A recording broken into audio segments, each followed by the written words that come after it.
Hi there, and welcome to the next installment of our webinar series. This month, as it's November, we're going to be talking about Domestic Violence Awareness Month. And our theme for Domestic Violence Awareness Month is the intersections between domestic violence and sexual assault. And so that's going to be our topic for today. As usual, just a couple of housekeeping things first. We would like to acknowledge, of course, that the Women's Resource Center is located on Treaty 2 territory and operates also on Treaty 1 territory, which are the lands of the Anishinaabeg, Cree, Oji-Cree, Assiniboine, Dakota, and Dene peoples, as well as the homeland of the Métis Nation. Also, due to the nature of the content in this presentation, just a warning that some of the things you're about to hear might be upsetting, and please practice good self-care and step away or pause if you need to.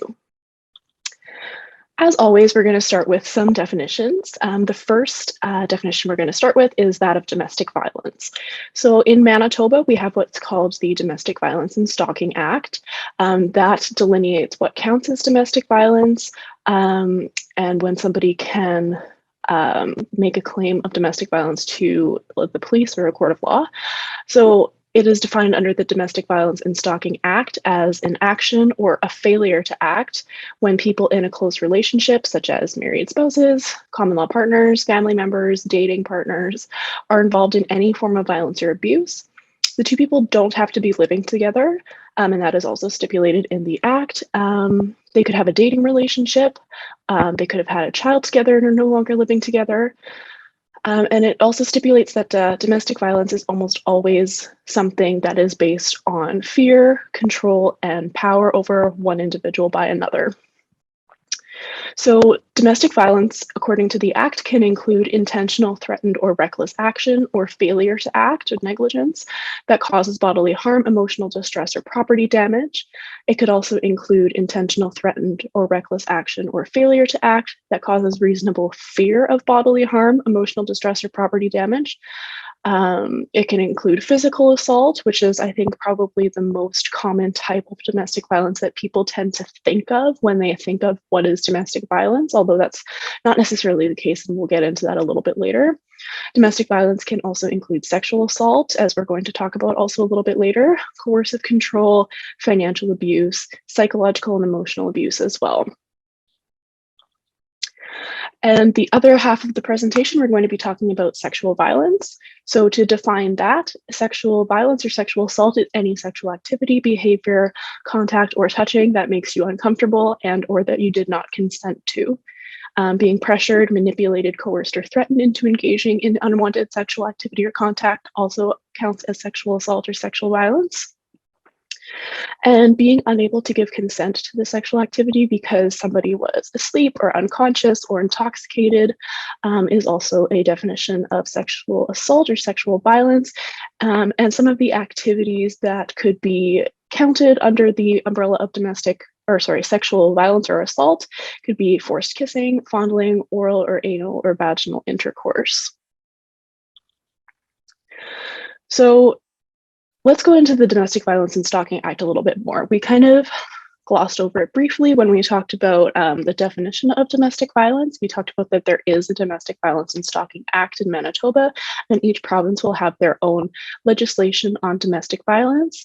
So the definition, as I've taken it directly from the Domestic Violence and Stalking Act, domestic violence occurs when a person is subjected to an act or omission mentioned in subsection 1.1 by another person who is A, cohabitating or has cohabitated with the person in a spousal, conjugal, or intimate relationship, has or had a family relationship with the person in which they have lived together, has or had a family relationship with the person in which they have not lived together, has or had a dating relationship with the person whether or not they have ever lived together, or is the parent of their child under Part 2 of the Family Maintenance Act, or by adoption, regardless of their marital status or if they have ever lived together. And I think what this act does that's super important is it defines domestic violence as violence that occurs within the context of intimate relationships, and that's where the term intimate partner violence comes from.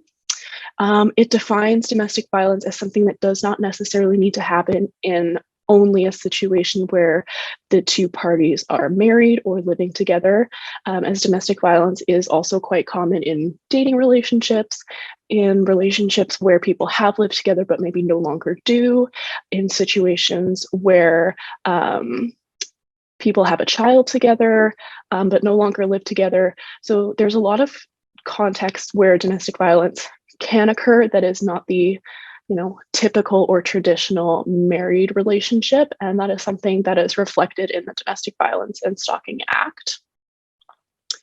Further, the Domestic Violence and Stalking Act defines domestic violence as an intentional, reckless, or threatened act of omission that causes bodily harm and property damage, an intentional, reckless, or threatened act or omission that causes reasonable fear of bodily harm or property damage, conduct that reasonably, in all the circumstances, constitutes psychological or emotional abuse, forced confinement, and sexual abuse. So we've kind of talked a little bit about the first 2 points here, that intentional, reckless, or threatened act of omission that either causes bodily harm and property damage or causes a reasonable fear of bodily harm or property damage. And I think the important point about those two aspects of this definition is that it's not necessarily the case where domestic violence is only when somebody intends to harm another person. It can be that, and it certainly is that in many instances, but domestic violence is also reckless behavior that causes harm or a fear of harm. It's also threats that cause harm or a reasonable fear of harm, or the failure to act that causes bodily harm or a reasonable fear of harm. And that reasonable fear piece is also important because in that situation, it recognizes that actual physical violence is not the only form of domestic violence. That reasonable fear piece recognizes that emotional and psychological abuse also is a form of domestic violence, and physical violence need not be present for something to be considered domestic violence. And as it mentions in section C there, psychological or emotional abuse is a form of domestic violence, and it is actually the most common form of domestic violence. Forced confinement, of course, would count as domestic violence, as well as sexual abuse, which we're going to talk about a little bit later when we get into the sexual assault pieces. So let's do some stats about domestic violence, just so you can kind of get a bit of a sense of what domestic violence is, how it operates, and how common it is. So in Canada, approximately 51% of women report having experienced a sexual or physical assault after the age of 16. It's likely that that number might be higher just because domestic violence is something that is quite underreported due to a multitude of factors. Every 6 days, a woman is killed by her intimate partner in Canada. This is also sometimes referred to as femicide. And the fact that every 6 days a woman is killed just speaks to really the astronomical rates of domestic violence and femicide that are present in our society at the moment. 2 out of every 3 women who are murdered are killed by their intimate partner. So again, that's something that's often referred to as femicide, or the killing of women. And again, the fact that 2/3 of women who are murdered by their intimate partners speaks to the pervasiveness of domestic violence and just how deadly it can be, and how many women are lost to it every year. On average, there are approximately 35 instances of abuse before the survivor contacts the police. And that's that underreporting piece coming in. That there are on average 35 instances of abuse before the police are contacted, if they are ever contacted. And the next point kind of speaks to that as well, that only 28% of survivors of domestic violence report the assaults that they experience. And the reasons that survivors may not be reporting their assaults can be varied and complex, and it really depends on the situation that the person is in, and multiple intersecting factors like access to transportation or the presence of children as to whether or not somebody will report the violence that they've experienced. The rates of spousal homicide that we've talked about just a moment ago are the highest in the 4 Western provinces. So Manitoba, Saskatchewan, Alberta, and British Columbia have the 4 highest rates of spousal violence in Canada. And actually Manitoba and Saskatchewan have the 2 highest rates of domestic violence in Canada, with ours here in Manitoba being just over twice the national average for spousal homicide and domestic violence as well. Women who live rurally or in remote communities experience violence at rates approximately 10 times higher than women who don't live in these contexts. And there are varied and complicated reasons for why that's the case. But with our work that we do at the Women's Resource Center, we serve large populations of rural women and women living in remote communities. And we can attest to the fact that a lot of times there is high violence in rural communities when that may not necessarily be something that people think of right off the bat, that folks living rurally may experience violence at a higher rate, but in fact they do. Further, 6 in 10 Indigenous women have experienced some kind of violence in their lifetime, which is higher than the rate of violence experienced by non-Indigenous women by approximately 3 times. So Indigenous women experience extremely high levels of violence, and that's due to factors like the legacies and ongoing impacts of colonialism. It's due to factors like racism, due to factors like resource isolation or not being able to access resources. And again, another intersecting factor at play is violence against newcomer women and members of the 2S LGBTQ+ community are vastly underreported. And again, that is for a multitude of reasons that are complicated. For example, language barriers, racism, could be for reasons due to religious beliefs or spiritual beliefs. It could be for reasons of homophobia or biphobia or transphobia in the case of the 2S LGBTQ+ community as well. And the rates of domestic violence experienced by Indigenous women, as I kind of alluded to before, are approximately 3 times higher than the rates of violence experienced by non-Indigenous women. So that is just an astronomical rate of violence that is experienced by Indigenous women, and that is something that is not currently being adequately addressed. It is not currently being adequately discussed. And those are being able to talk about something openly is, of course, the first step in being able to address it adequately and realize the human rights of Indigenous women who are experiencing these astronomical rates of violence. So moving over to sexual assault just for a minute before we combine the two. In the Criminal Code of Canada, the provisions that cover sexual assault hinge on 2 main ideas. So the first is consent, and the second is the existing rules that govern all types of assault. So assault in the Criminal Code is defined as, so a person commits an assault when either A, without the consent of another person, he applies force intentionally to that other person directly or indirectly.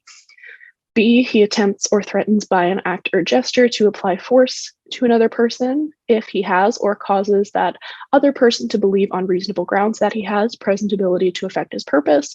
Or C, while openly wearing or carrying a weapon or an imitation thereof, he accosts or impedes another person or begs. The application of that section is as follows. This section applies to all forms of assault, including sexual assault with a weapon, threats to a third party or causing bodily harm, and aggravated sexual assault. So while this assault provision is very general and applies to physical assault, it also it applies to sexual assault, the different types of sexual assault, and assault caused bodily harm. So that is taken directly out of the criminal code, hence the legalese and the very binary gendered language.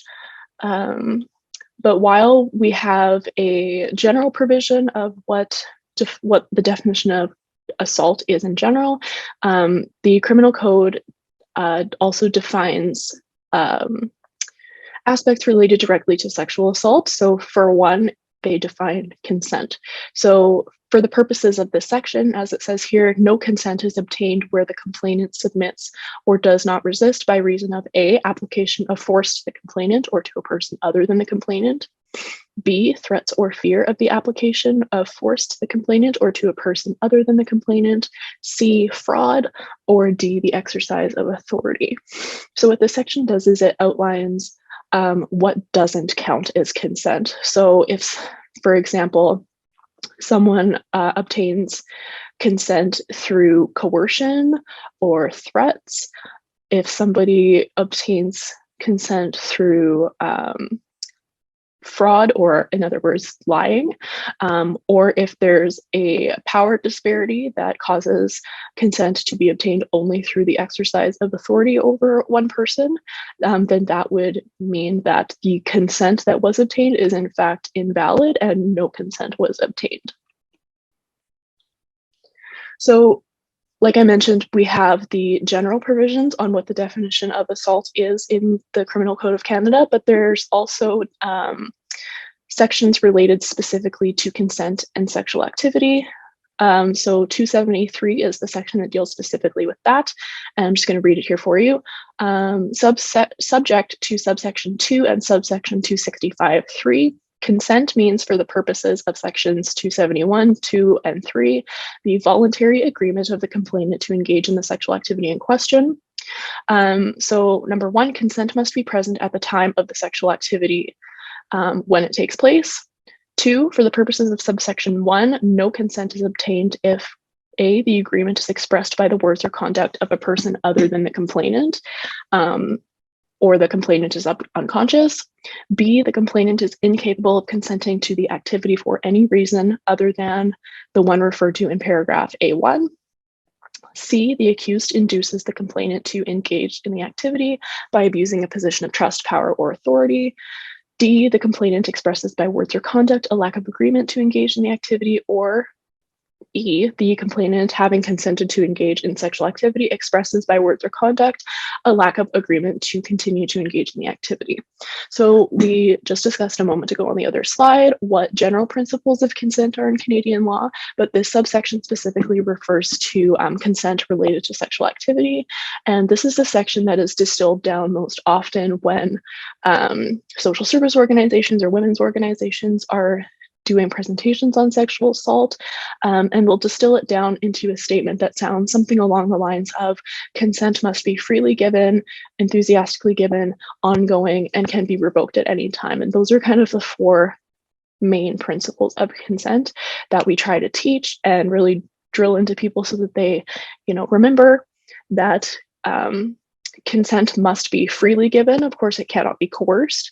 Somebody can't consent if they are under the influence of drugs or alcohol. Consent must be given at the time that the activity takes place. It cannot be given before. Consent is not implied also through the existence of any type of relationship. Consent can also be revoked at any time, which is an important concept to kind of reiterate over and over again, is that just because somebody consents to a particular activity at one time, even in the middle of that activity, they can revoke that consent and there is no explanation needed.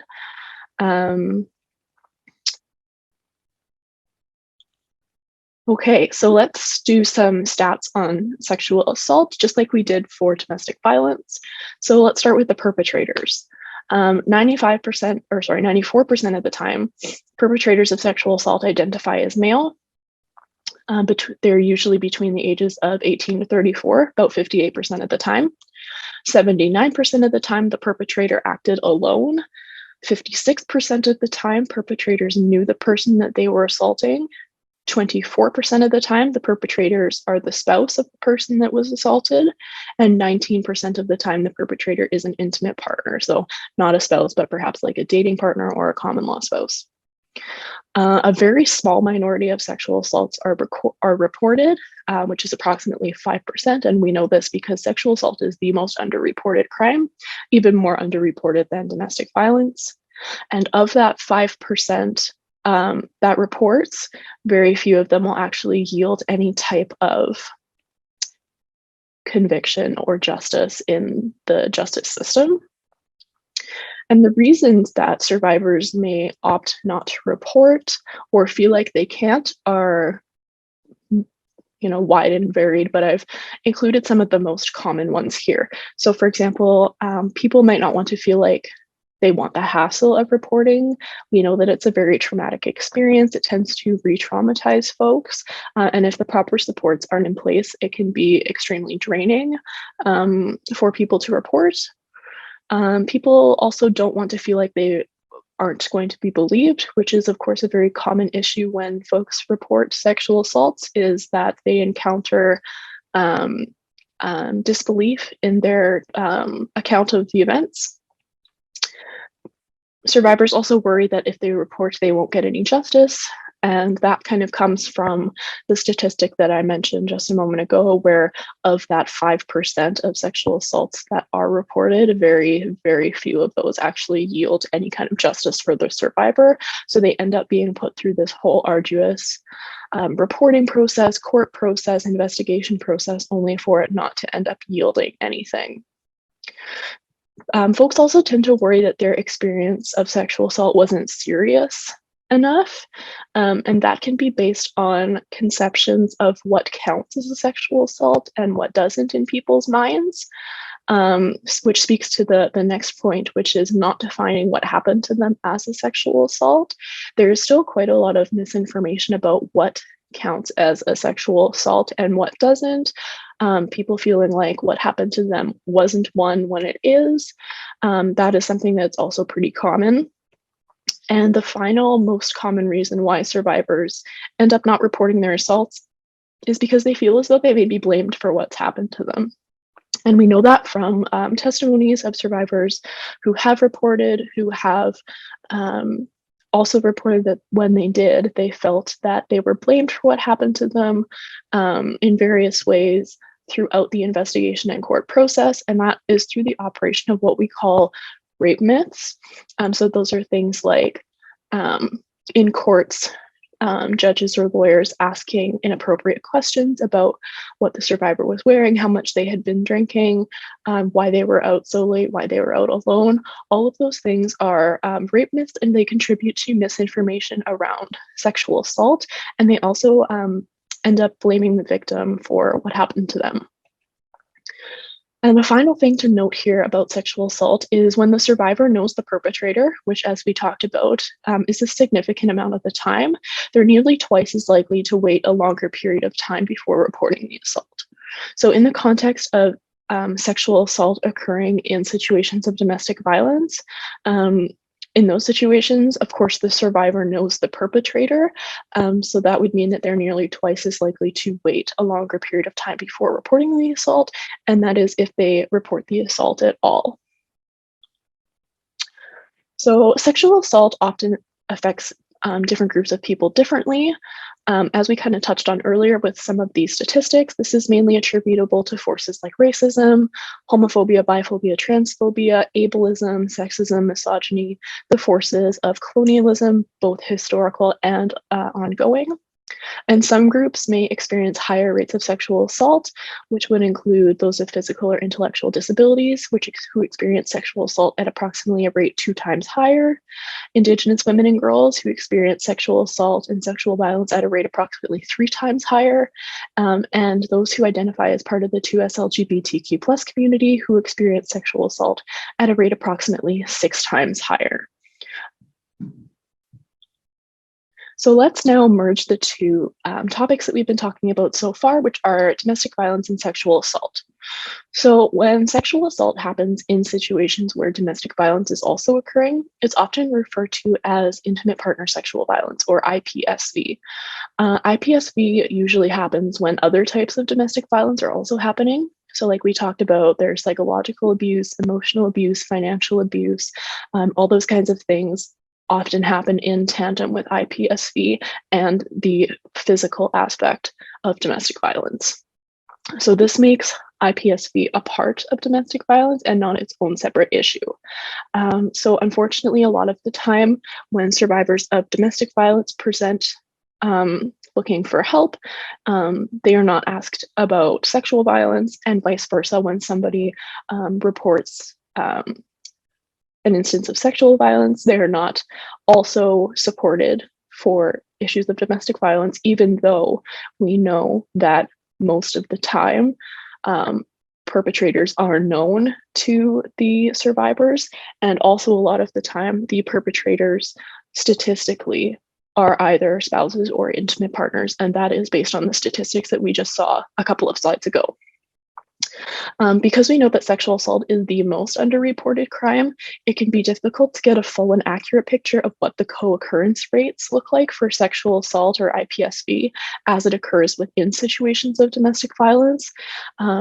And because domestic violence is also an underreported crime, that can also affect our ability to get a full and accurate picture. But based on the numbers that we do have, we know that the physical aspect of domestic violence usually is not happening by itself. A lot of times there's sexual violence present, and even more often there's other aspects of violence present, whether that be that psychological or emotional or financial abuse piece. So studies have estimated that IPSV occurs anywhere between 2 to 46% of the time in situations of domestic violence. And that disparity is again because it is difficult to get that full and accurate picture due to the underreporting of domestic and sexual violence, just as crimes on their own.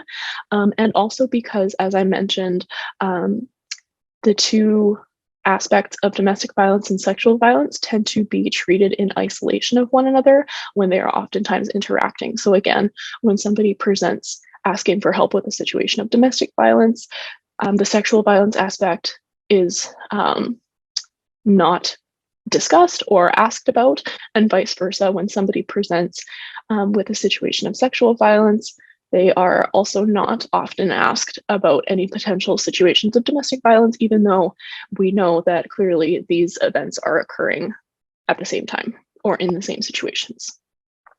IPSV may also be known by other common terms, but like marital rape, date rape, sexual coercion, intimate partner sexual assault, domestic sexual violence. But the most common term, and the one that is in the literature the most often, is IPSV, or intimate partner sexual violence, as it kind of again denotes that domestic violence and sexual assault have high co-occurrence rates and are not in fact separate issues, as they occur in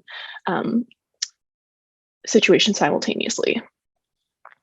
So IPSV generally happens again in situations where other forms of violence are also happening, and there's usually a large crossover between psychological violence and physical violence. So that aspect of kind of breaking somebody down in a psychological sense, really bashing their self-esteem, making them dependent on the perpetrator, is also usually present when physical violence is present. And IPSV can usually be said to be part of a pattern of coercive control. And then just quickly, coercive control is a type of intimate partner violence, or IPV. It's often also experienced at the same time as other types of violence, such as physical or sexual violence. And acts of coercive control are intended to make the survivor dependent on the perpetrator through the monitoring and controlling of their lives and depriving them of independence or freedom. And this can look like a lot of different things. So for example, isolating somebody from their family or friends or coworkers by either turning them against their family, friends, or coworkers, or turning their family, friends, and coworkers against them. It could be isolating somebody geographically, which just means basically moving somebody out to, for example, a home that is in a rural area or is geographically isolated. Controlling whether or where someone is allowed to work is pretty self-explanatory. Monitoring their online activity and influencing who they're communicating with. So that could be things like having access to all of somebody's accounts, having their passwords, going through their messages, kind of saying who they can and cannot be interacting with, and all of those kinds of things. Controlling aspects of somebody's everyday life, such as where they can go, who they can talk to or spend time with, how long they can be out for, what they can wear, all of these things that, you know, we all have the agency to decide for ourselves, and should have the agency to decide for ourselves. In a situation of coercive control, one person exerts that control over somebody else. It can also look like verbal abuse or humiliating, degrading, or inhumane treatment. So really knocking somebody's self-esteem, trying to convince them that they need the abusive partner. It can also look like financial control. So things like controlling which accounts, if any, somebody has access to, not allowing them to spend any money, controlling all of the bills, all of that kind of stuff, and placing conditions or limits on access to support services such as medical care, psychological care, all of those kinds of things. So saying that, controlling when somebody can go to the doctor or to the dentist, or telling somebody that they can't get psychological care. So preconceived notions about what sexual assault is, as I've kind of mentioned a few minutes ago, as well as regressive gender norms, can serve to really perpetuate this culture of silence around IPSV. And we kind of already talked a little bit about rape myths. And that is what I mean by preconceived notions of what sexual assault is, and as well as that marital rape aspect. So the concept of marital rape is something that essentially means that previously in Canadian law, it was not possible for a husband to rape his wife because, according to law, he was entitled to sexual activity at any time, and the concept of consent was as not yet enshrined in law. However, thankfully that has changed, and of course, no matter whether or not you're in a relationship with somebody or are married to them, they can still perpetrate sexual assault. So even though that's the case, it has still kind of been found that in a lot of situations, that concept of, oh, well, a husband can't sexually assault his wife, and that those kind of notions of entitlement to sexual activity persevere and are kind of still pretty ingrained in the cultural fabric surrounding sexual violence and assault. And again, those rape myths and misinformation around sexual assault and domestic violence can make it harder for survivors to feel safe talking about their experiences, and can also perpetuate that culture of silence. And as unlikely as survivors of sexual assault are to come forward and make a report, survivors of IPSV are even less likely, because there are those two intersecting factors of the sexual violence perpetrated within that context, that larger context of domestic violence, which can also include the emotional abuse, physical abuse, psychological abuse, financial abuse aspects, that can really make somebody feel trapped in their situation and unable to ask for help. And a lot of times, sexual assault and domestic violence are actually treated as two separate issues, like I've mentioned, and that's across the board. So whether that's in the healthcare system, the justice system, or within social services. So for example, if somebody presents to the police saying that they've experienced a situation of domestic violence, a lot of times the focus is only on that situation of domestic violence, like the physical aspect of the domestic violence, and no or very little attention is paid to the sexual violence that might be occurring within that larger context of domestic violence, or in fact any other types of abuse. And it goes the other way as well. So for example, if somebody presented again to police saying that they've experienced a sexual assault, there's little or no attention paid to the fact that it is likely that A, the perpetrator was known to the survivor, and B, the relatively high likelihood that the perpetrator was either the spouse of the survivor or the intimate partner of the survivor. And when those issues are treated separately, it can prevent survivors from being able to access all of the services that they need at the same time, and can prevent them from doing that reconstruction and healing that they need to do. So commonly seen in situations of IPSV is misconceptions around what sexual assault is. And while that's the case, as I've mentioned, within society as a whole, around people kind of not fully understanding what sexual assault is or not defining what happened to them as a sexual assault, that's also something that's very common in situations of IPSV. So for example, and I've taken this directly from the study and it's quoted there at the bottom, one study found that a group of women who had experienced incidents that could be classified as sexual assault, only 49.5% of them said they were not victimized. 45.4% said that the incident was one of serious miscommunication, and only 5.2% said that they had actually experienced an assault.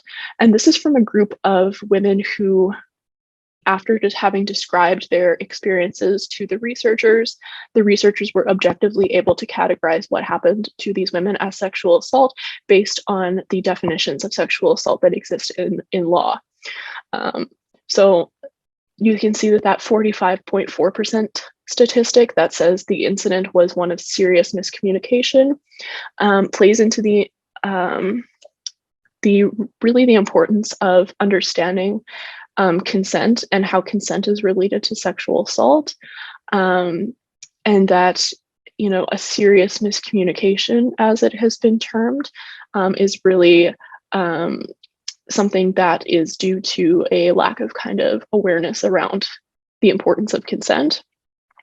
And that 49.5% statistic refers to, again, those misconceptions around what sexual assault is, because even though, based on the experiences that these women had had that could objectively be categorized as sexual assault, they still believed that they had not been victimized, or were reluctant to admit that they had been victimized. And that, again, refers to those misconceptions around what sexual assault is, and speaks to the importance of kind of having it be widely known what counts as sexual assault.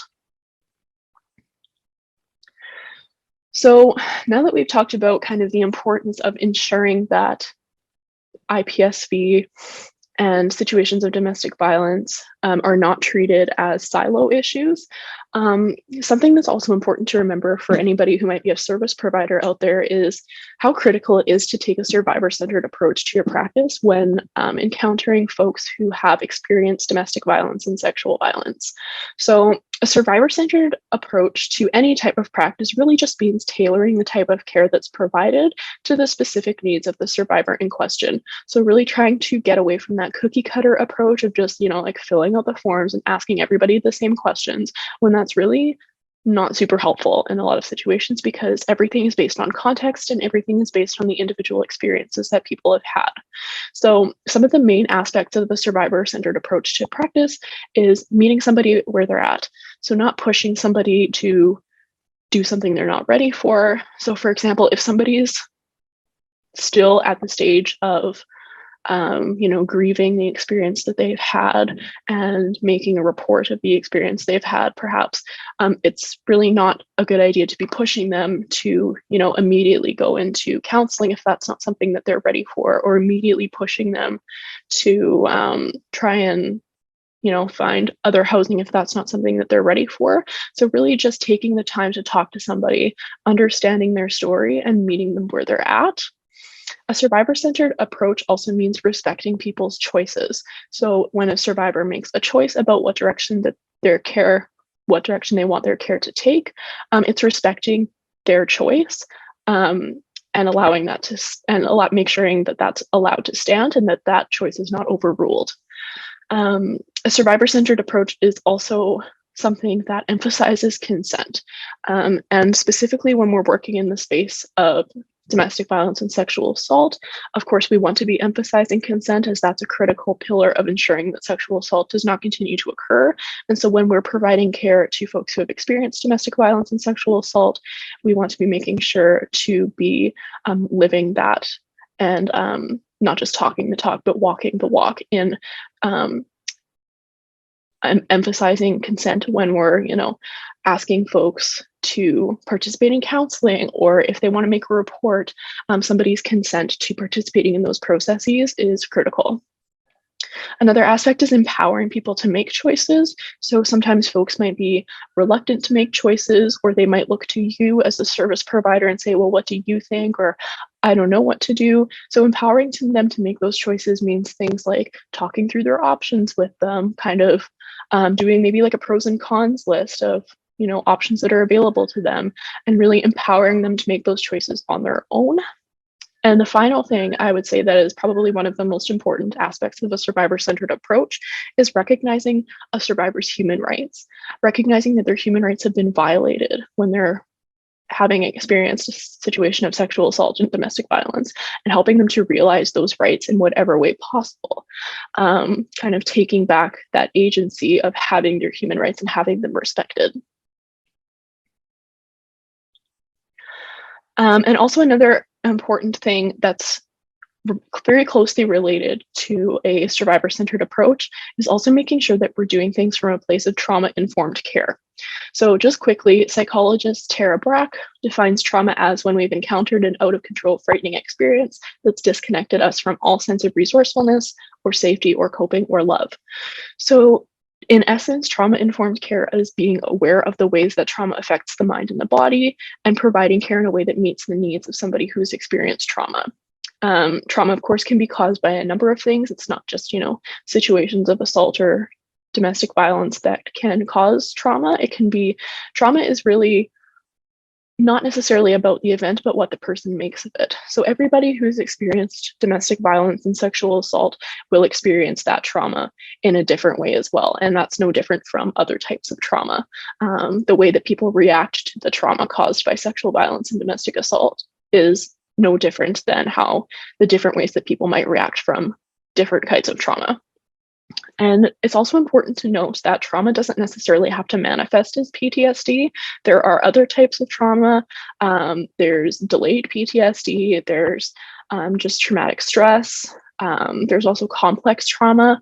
And it's important to recognize that PTSD isn't the only way that trauma can manifest, but also important to note on the other hand that approximately 1 in 10 people will experience PTSD in their lifetime. So just being aware of that. So again, once somebody has experienced trauma, they're perpetually at risk of re-traumatization, and that re-traumatization can happen within the the social service setting or the care setting.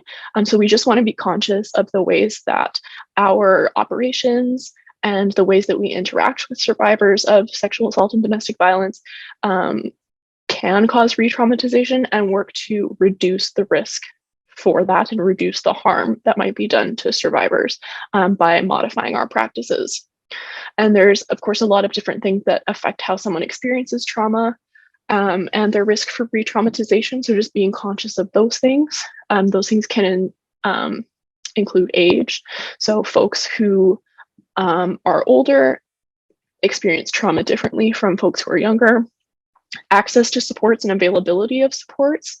So having supports actually available in a community is critical for people who want to access them or aren't sure if they want to access them, but also access to those supports. So just because supports are available doesn't necessarily mean that they're accessible, whether that be physically accessible or whether that be from a socioeconomic standpoint or from a trauma standpoint. So the availability and access kind of go hand in hand. Something else that affects how people experience trauma is whether they've experienced trauma previously, their responses of the people closest to them. So if somebody is disclosing a traumatic experience to somebody who's close to them, how that person responds can also affect how they experience that trauma. And also any prior coping skills that somebody may have can affect how they experience trauma. So for example, somebody who engages in therapy and has kind of coping skills for example, anxiety and depression may experience trauma differently than somebody who does not have those coping skills that they gained from therapy. So again, just being aware of all of these factors, how they can affect somebody who experiences trauma, and also how it can affect their risk for re-traumatization. So that's what we've got for you today in this Domestic Violence Awareness Month edition of our webinar. And of course, our information is here if at any time you'd like to contact us, to ask any questions or get information about resources or supports. We're always happy to meet the needs of the community. Thanks.